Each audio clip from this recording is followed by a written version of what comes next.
Finland is proud of her 16-year-olds. They've scored top in science in the international OECD PISA study. Today, these young scientists at Olari Lower Secondary School will be learning by doing a dissection. I'd like to think that they become more interested in biology. Seppo Taranta has invited Nigel Bispham, a science teacher from Cornwall, to visit his class. Nigel wants to try to discover the secret of Finland's success.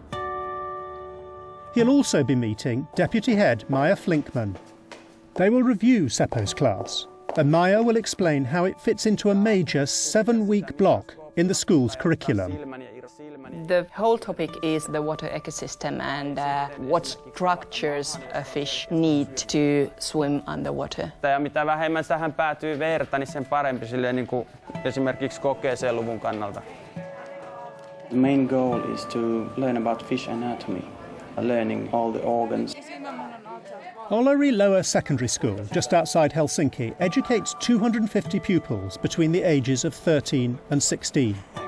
The size of the school is dwarfed by Nigel Bispham's Science and Community College at Camborne in Cornwall. They teach over 1,200 pupils below the sixth form level. I'm coming to see a science lesson on fish dissection, and I'm hoping to see how a strong, practically based curriculum enables the Finns to get some of the best science results in the world. Nigel has seen the evidence in the PISA study. 16-year-olds in the 30 OECD countries were assessed in 2000 and again in 2003. Finland's performance in science improved. She's now joint leader alongside Japan. Ensin ennen kuin kukaan alkaa leikkaamaan ahventa, niin tutkitaan sitä ulkopuolelta. Will there be something in Seppo's class that points to the secret of Finland's success? Is this good fun? Yeah. Yeah? I think. Do you think it's going to help you learn? It's going to help us learn about fish and its intestines. Can you tell me what you're expecting to find in there? A lot of gross things. A lot of gross things. Kato sen silmää. Kato sen silmää. Kato. Varo. Se on limainen. Mutta tiedät, että se on... Kato. Kokeile. Niin. Hyvä, että olette viisaita. Definitely a captivating teacher. He's got the pupils with him. They're eating out of his hands. Seppo is teaching 13-year-olds in a specialist maths and science class. The school selects 24 pupils each year by test. You are interested in science? Yeah. Is this your first dissection? In school, yes. In home, not. Right. Really motivated pupils, very interested in science. And this is a challenging exercise for them. It's their first dissection, but they're enjoying it and they're getting a lot out of it. Kyllä ikävää, kun ei oppia teoriassa näitä käytännössä kenttätyötä liata käteensä, kun voisi nähdä kalvolta siis. On. Ahaa. Deputy Head Maja Flinkman has joined the class just in time to help Jaakko with his dissection. He's one student who's not enjoying the practical work. Rikot Koko elukan. Niin. Niin se menee. They thought that they had guts there, but they had stomach and a throat. No nyt teillä on vähän paremmat näkymät, eikö niin? Paljon kiitos. But then they cut it, stomach, and they got a half of the fish. Eli te voitte avata täältä tämän suun. And they could identify the fish. Also, Jaakko was very interested that, okay, wow. I little bit helped them. So they found it that it had eaten a fish. This is an extended lesson, and there's time for Maja to show Nigel the school's woodland study site. Got the freshwater shrimps, okay. She wants to explain how dissection fits into the class's 7-week study of the water ecosystem. So you've got this tremendous resource on your doorstep. How do you use it? On 7th grade, we come here and take samples and identify all the creatures what we get from here. And they find the algae and they find other little animals. Right. Oh, what have we got here? Magic fingers, 3 species in one go. Yeah. Caddisfly. Yeah. Hey! I'll put him back. What have we got under this? It's easy for them to follow the food chain and to see how everything is related. It's lovely to start on your doorstep with, you know, the real nuts and bolts of the food chain. And it takes 5 minutes us to come here, and then we have over an hour here, and they can sit as we sit here. Yeah. It's also waking up the love for nature. What a brilliant learning experience. Yeah, It's great. Nigel has watched the class and has a string of questions about the freedom Finns have to set their own curriculum. How long are they studying water ecosystems for? 6-7 weeks. And how many lessons a week? 5 lessons a week. So 38 lessons, all in the same topic. I was talking to Seppo and he said he'd put the dissection, the practical work in right at the beginning. Do you think that worked? Yes, I think so, because then they remember when they have smelled the fish and they have touched The smell of fish is motivated them, do you think? Yeah, in some way, yes, because they have some feeling about the fish. Do you think all the pupils were looking forward to doing a dissection? There were quite many who weren't too anxious. There's Jacko here at the back, that you can see him there. What were his feelings about dissection? Yeah, I think he would have preferred theory lesson. Tulisiko jakamaan ammattitaitoa tämä silmän pois? There was one moment when he asked for some help. He wanted the eye out, Yes. and the lens from the eye, but he didn't want his hands to get dirty. And he asked for expertise. Who did he call over? Holtti. Hiljettävän näköistä. He popped out it like this. I had quite an interesting discussion with Jaakko after that, and he was still maintaining that science could and should be taught wholly theoretically. Do you want to be a scientist when you're older? No, I don't. Any idea what you'd like to be? Economist. Economics. That's a nice theoretical subject. I think he was the exception to the rule, because looking around at the rest of them here, I noticed these two had got almost all of the organs laid out and labelled before some of the other girls were still saying, I don't like this, I'm doing it but I don't like it. Se on limainen, mutta tiedät, että se on... Kato, kokeile.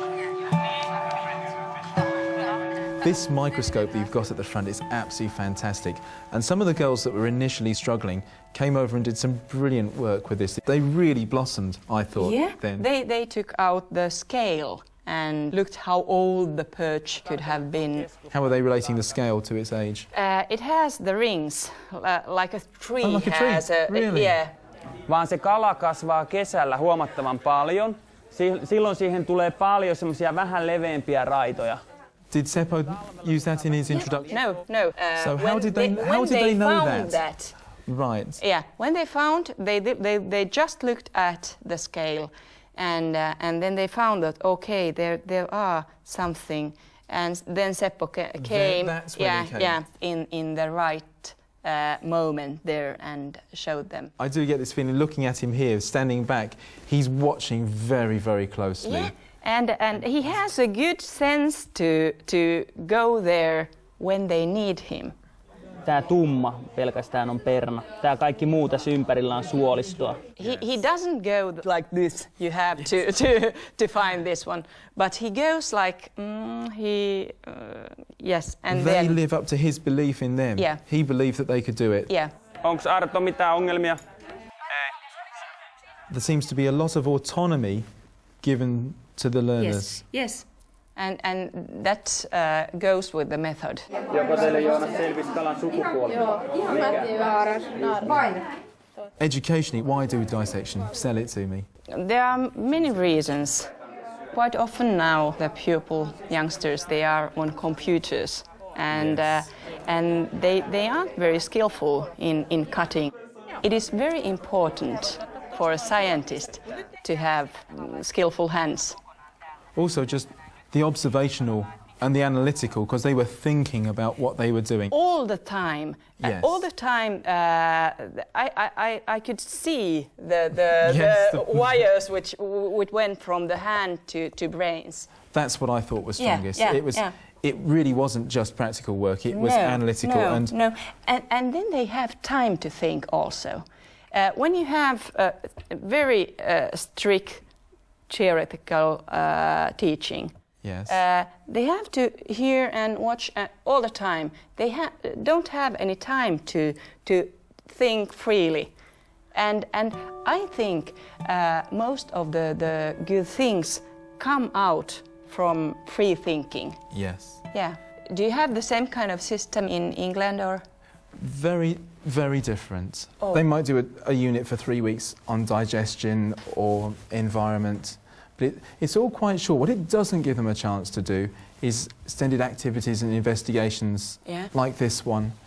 And you can't sit back and relax like you do and let the pupils focus and take the time to examine in the same way.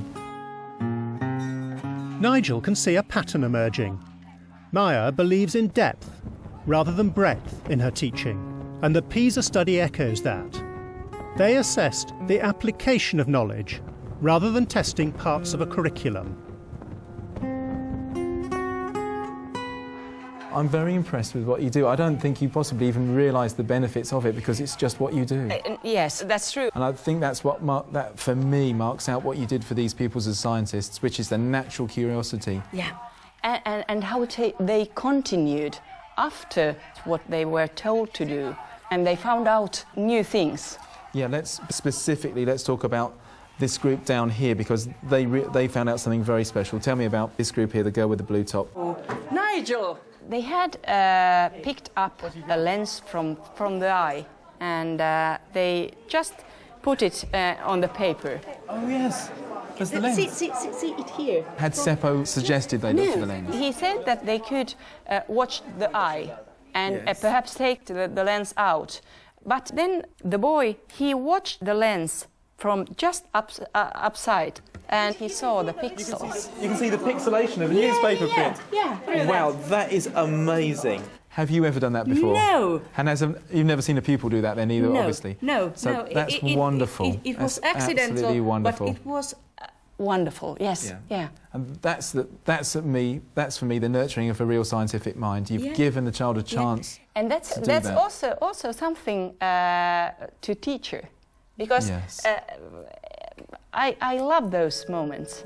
They're what teaching's all about, isn't it? Yeah. I think the open-ended investigation in science that you do is the essence, the real essence of good science teaching. Yeah. And I think you've got it right.